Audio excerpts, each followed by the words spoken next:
Hello YouTube, how is everyone doing? It's Professional here. Today I have a lore video on GTA Liberty City stories, and I will be talking about the mysterious priest that Toni meets. He tells Toni to commit various crimes around the city, and some of these are horrific. It turns out in the end, the guy is an imposter. I want to talk about who this guy is, how he knows Toni, and what his plan was. But before we start, I wanted to get to today's sponsor, eWin Gaming Chairs. eWin currently has a Black Friday sale. Use my link in the pinned comment in the description and use my code TP to get an extra 30% off. My code will actually work on anything on the website, on any gaming chairs and any gaming desks and any other accessories that they have available on their site. This is the new eWin Champion gaming chair. And this chair is made out of ergonomic cushions, which make it very comfortable to sit in. It is the most comfortable gaming chair that I've ever sat in. And what I love about this chair is I love how magnets play a huge role in this. Like, for example, these armrests, these are actually interchangeable. And these just clamp on just like that because of the magnets. This one, just like that too. Very easy to assemble this chair. The slide covers, same thing like that. Put on just by magnets. This chair does not take very long to put together. You could put this chair together in less than an hour. And here we actually have a few pillows. This one on the bottom, this one is not magnetic, but this one you can put here in the middle, or you can just keep it down there. But this one up here, this one is actually magnetic. And so you can stick it like here, or stick it up here, and so you don't have to worry about holding this pillow constantly at your back. The chair also has an adjustable lumbar system, both horizontal and vertically. Here I actually have it on the lowest back setting right now. And what I like about this chair is this chair also has a lot of weight resistance. This chair actually has 400 pounds of weight resistance, so it's very strong in its design and it's very durable. Let me actually show you guys that weight test right now.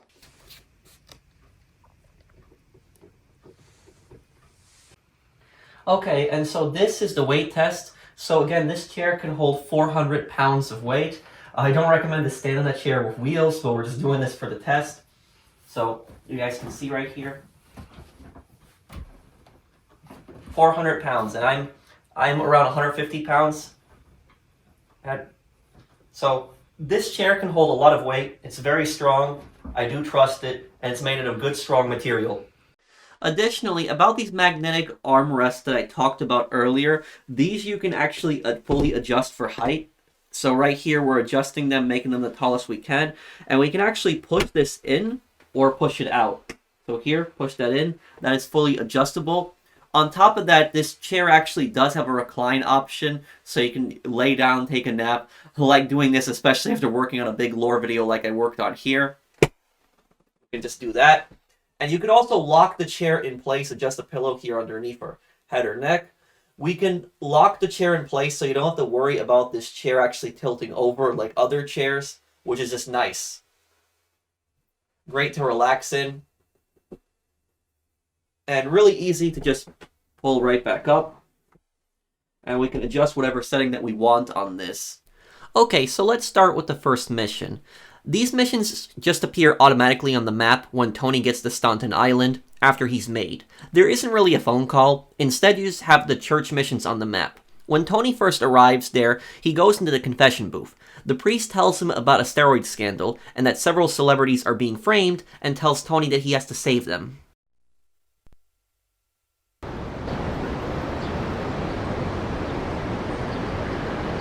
Forgive me, Father, for I've sinned. Shit, the devil's hit pay dirt with you, Antonio. Now either you can go off and say Hail Marys, or you can do the Lord's dirty work. The second option's more my bag. Some poor sinner confessed to fabricating a report on doping our country's finest athletes. If you were to stop him giving this to the FBI, innocent careers would be saved. Consider it done, Father. Toni agrees and he heads over there and he kills a bunch of FBI agents and he steals their car to meet with the contact. Once he goes to meet with the contact realizes that Toni isn't the FBI agent and tries to make a run for it.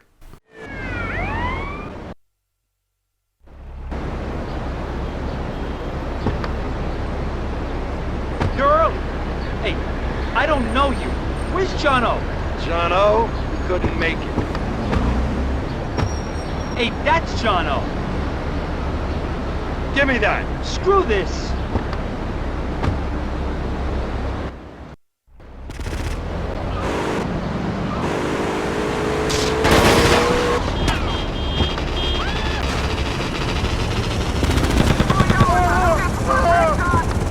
Toni kills him and retrieves the evidence of the doping scandal. Now remember, the priest says specifically to help save the people being framed, but no one is being framed. The doping scandal is real, and these guys are not innocent. They are leading celebrities in America doing steroids. This is a massive story. But instead of being told to destroy the evidence, Toni is told to take it to a lockup at the Liberty Tree. It's the largest newspaper in Liberty City, and it's a parody of the New York Times. However, shortly after that mission, if you listen to the radio, you can hear that the story went viral by a famous Liberty Tree reporter by the name of Ned Burner. Earlier today, an authoritative report was leaked to us disclosing a drug scandal amongst some of the nation's leading athletes. The president has confirmed heads will roll. Tune in later for an exclusive report from our award-winning reporter, Ned Burner. Now, when you go back to the church in the second mission, you can tell that he's not a real priest because of the language that he uses. He openly curses in the confession booth, and he says Hail Mary full of whatever.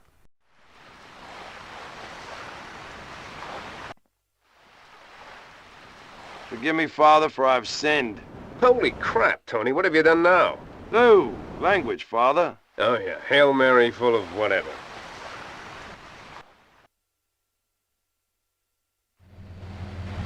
A wayward soul has confessed to fencing diamonds. Help this pilgrim on the path to redemption. Take the loot and I'll see the diamonds in return. He tells Toni about a man confessing he stole diamonds and to bring it back to him and he will see that they are returned. Toni goes over to where the thieves are and he kills all of them, and then he brings the diamonds back to the Liberty Tree lockup. However, after the mission, if you listen to the radio, it says that Ned Burner has the inside scoop on the story and that the diamonds have gone missing. Nobody has found them. Thieves involved in the Liberty Diamond heist were all killed earlier today when they became embroiled in a shootout at the Rockford Ferry Station. Police have been left with egg on their faces as the whereabouts of the stolen diamonds is still unknown. For an exclusive report, tune in later. Our award-winning reporter Ned Burner has all the facts. Now when Toni returns to the church in the third mission, he has Toni do the most evil thing.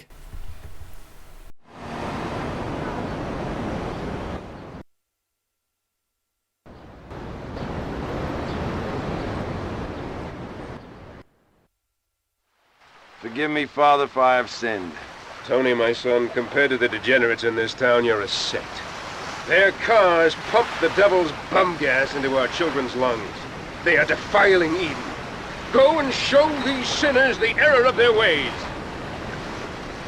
He tells Toni to go and destroy as many cars as he can because their fumes are filling our children's lungs with the devil's gas. Toni takes a fire truck and drives down the highway. He flips over dozens of cars and pushes many into the water, killing tons of innocent people.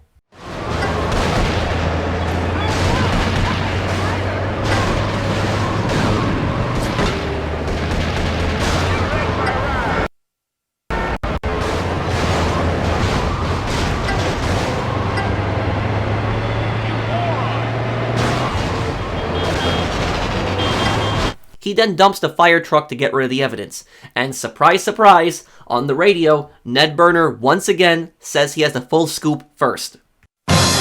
Liberty News. Fire truck frenzy overcame a Liberty City fireman today when he brought mayhem to the streets of Staunton Island. Fire Chief O'Reilly says none of his men are guilty, but eyewitnesses say an LCFD fire truck was definitely to blame. You be the judge when Ned Burner, our award-winning reporter, brings you the exclusive later on LCN. In the priest's final mission, he complains about several celebrities in a new upcoming film that they refuse to give the Liberty Tree an interview and tells Toni to kill them.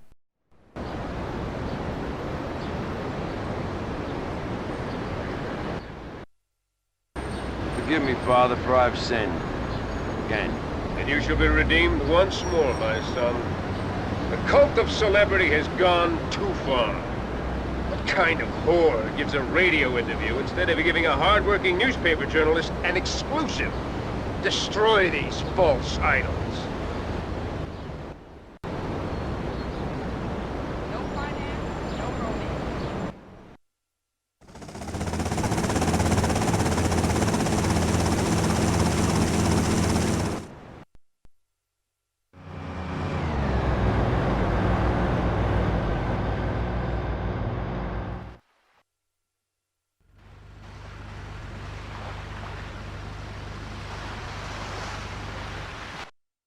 Toni goes and kills all of the celebrities.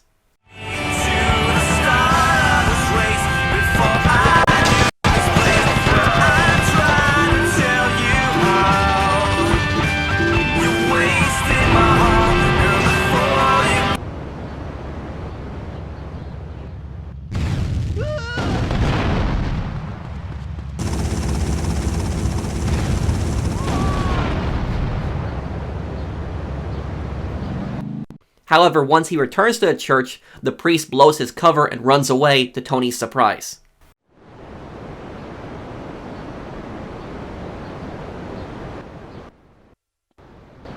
I've done what you asked, Father. Great, the paper circulation has tripled since you found your soul. What? Thanks again for all your help, Toni. Hey, what the fuck? Who are you?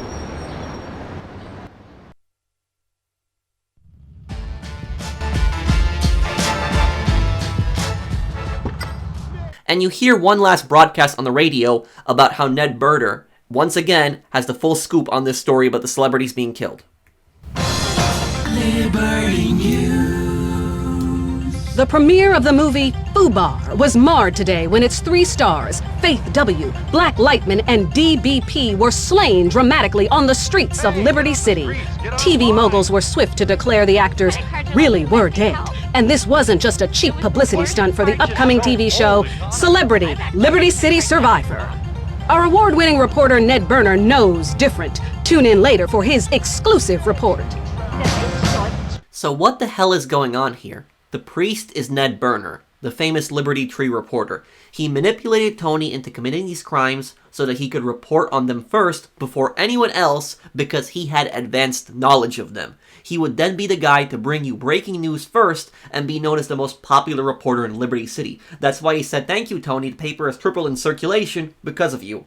Let's take a look at the things that he had Toni do. The doping scandal first. He must have had some kind of advanced knowledge about it, but not enough to report on it. It's entirely possible that it was Leon McCaffrey, the corrupt police detective, who informed Ned Burner about the case. Here, let's read the emails. These emails are from the official Liberty City Stories website, and I got them from the GTA Wiki, who saved screenshots. The Liberty City website does not exist anymore, unfortunately. However, we can make out these emails from Leon McCaffrey to Ned Burner on the GTA Wiki. They come from Kamikatsu, who posted them to the GTA Wiki. Thank you for saving these images. They are important to the lore. I will link them also down below. But anyways, let's read the images here. So this is the email from the former Liberty City website. It is no longer up, but this is still part of the lore. And look at the email. It says to Burner at libertytreenewspaper.com, and it's from LM, which is Leon McCaffrey, the corrupt police detective. He says, "Dear Ned, firstly, thanks for the money, but I have thought we said 20,000, not 5,000. Secondly, do you think I'm a fucking idiot? I think we both know that in my own way, I am a man of my word. I have always been honest with you, and I will be honest again." Then at the end of the message, McCaffrey writes, "Anyway, friend, good talking. We must do this more often. I expect I will hear from you soon. Your pal, Leon." And Leon calls everyone his pal, but he uses them. So Ned Burner is paying Leon McCaffrey for these tips. It says in the email that McCaffrey demanded $20,000, but Burner only paid him $5,000. So Burner is cheapening out, and McCaffrey isn't very happy about that. Here's what's going on. McCaffrey, because he's corrupt, is always trying to line his pockets. Police aren't supposed to share all the facts of a case with reporters. The reason for this is because if someone comes forward with some new information that they're able to tell if they are credible or not based on what's available publicly. This is how Berner got knowledge about the FBI doping scandal. McCaffrey tipped him off about the investigation, and Berner, pretending to be a priest, had Toni kill the FBI contact to get the files.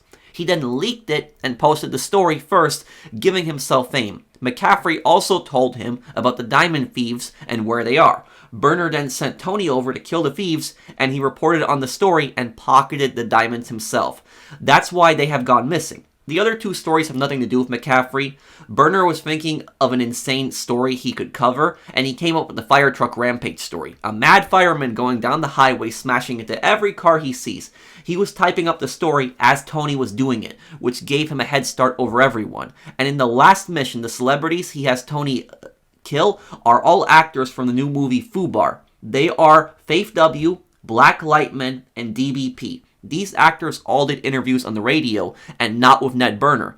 For Berner, this was a revenge killing, but also a story he could cover earlier. He was angry that they wouldn't give him an exclusive interview, so he had them all killed, and then he profited from their deaths by reporting on it first. And once Berner didn't need Toni anymore, he wasn't afraid of blowing his cover and running away. So now here's the question.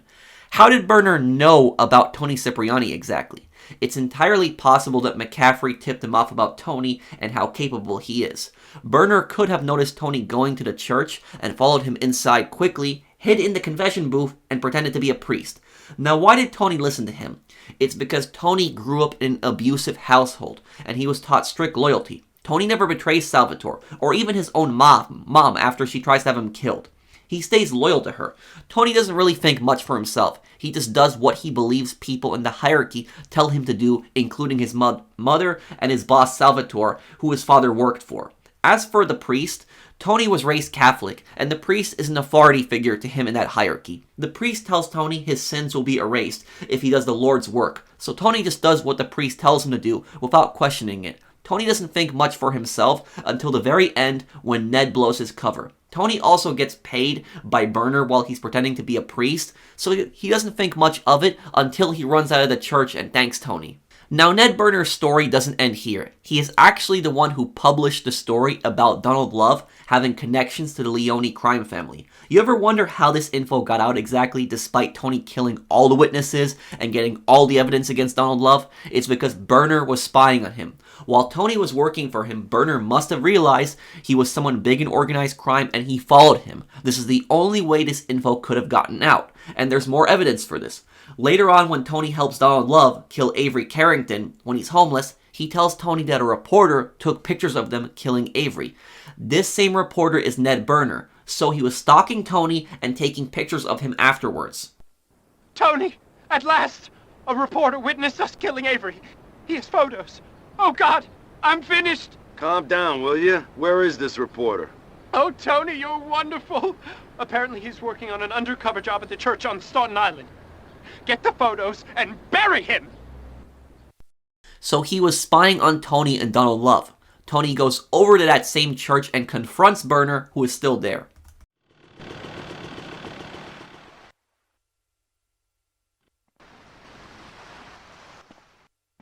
You got some photos of me. Where are they? I don't know what you're talking about. Where are the goddamn friends? photos? Don't hurt me. Where are they? Please, no. Come on, you little pussy, give them up. Okay. I'll get you the photos. I stashed the film in my locker. Now, why is Berner still here exactly at the church? The reason, I think he's doing the same thing he did to Toni, but to someone else. He's still pretending to be a priest and probably convincing someone else to do something horrible for a story. He hides in the confession booth and tells them that their sins will be forgiven if they do something horrific that Berner can then report on. And it's honestly the perfect cover for Berner because he hides in the confession booth and no one sees his face, so they don't know who he is. I don't think he was concerned with Toni seeing his face because he knows Toni wouldn't rat on him even if he was caught. Toni forces Berner to show him where he's holding the photos of him and Donald Love, and he takes him back to his lockup at the Liberty Tree. But he tricks Toni and he tries to make a run for it. Here they are. Take them. I didn't get them processed yet.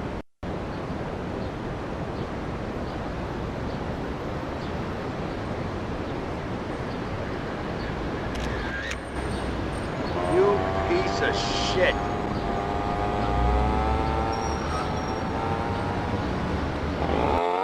I mean, I've been so blessed, and it is my duty.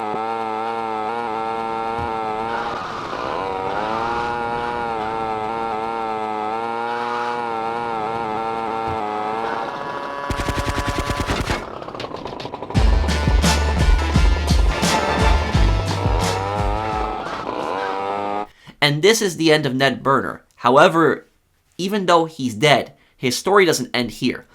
Donald Love, to celebrate his new Panlantic deal, has Tony steal both Avery Carrington's and Ned Burner's corpses so that he can eat them. The ironic thing about Ned Burner is he is in a casket right outside the same church where he pretended to be a priest. If you go for him first, Donald Love will actually have a unique dialogue where he says that he will be giving Burner his own exclusive. I'm back! Back from the dead, Tony, risen in you like a phoenix from the ashes. Like Lazarus. Yes, Lazarus Love. I'm gonna be rich again! Panlantic are gonna pay me a fortune to see the deal through. We did it, Tony! Whatever. It's time for a little soiree with a very exclusive guest list. Come on.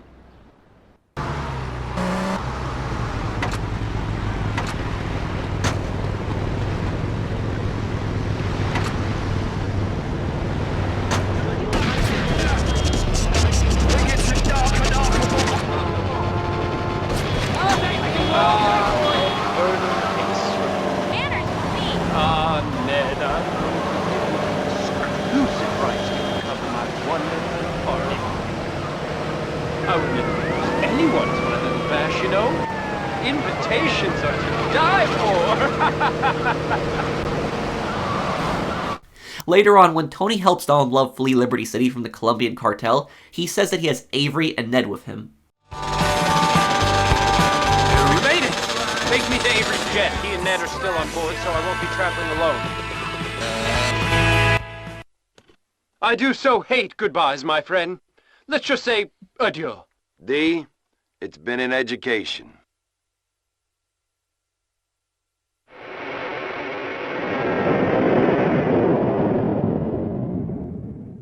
Donald Love ends up eating Ned Burner on the flight away from Liberty City.